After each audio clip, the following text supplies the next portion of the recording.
11.6 million was provided to outsource operations abroad for children who need it.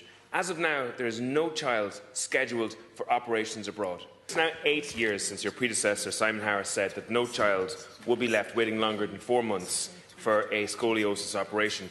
And this time last year, I asked Simon Harris the question, how many children had been taken off operation waiting lists without their parents knowing? And Minister Simon Harris at the time stated he would find out. But as of yet, there's no evidence that he has found out, and he's let us know.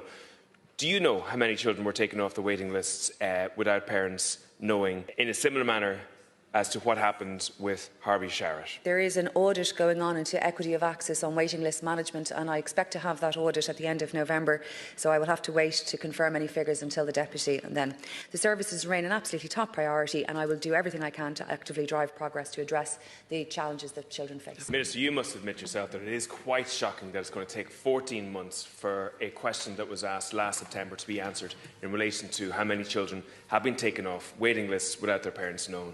You know, it does point again to the dysfunction there. I welcome the fact that you have met with parents in relation to this. I think that's a good thing.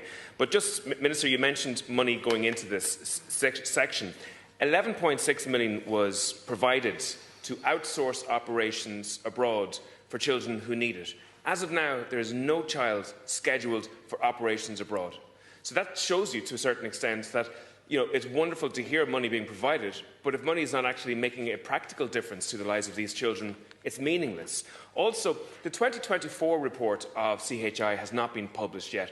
That's scandalous. The 2023 report, in fairness to it, says it's about €36 million that CHI are sitting on at the moment. My understanding is that they're not actually spending it because that money has been assigned to fit out the new children's hospital.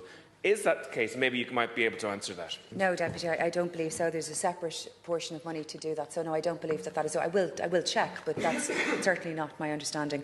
And I do remain concerned about the number of children referred or not referred for international surgery. And as I said in the House earlier, it is a source of deep frustration to me that there are not those services are not being utilised. And Minister, I think you understand this perfectly well, that given the fact it is so hard to get information from CHI over the last number of years, that anything less than a statutory inquiry in relation to the lack of care for children on scoliosis waiting lists is not going to get to the truth. The fact that there's been no forthcoming information from the individuals involved means that if we cannot compel people and papers in relation to finding out the truth in this,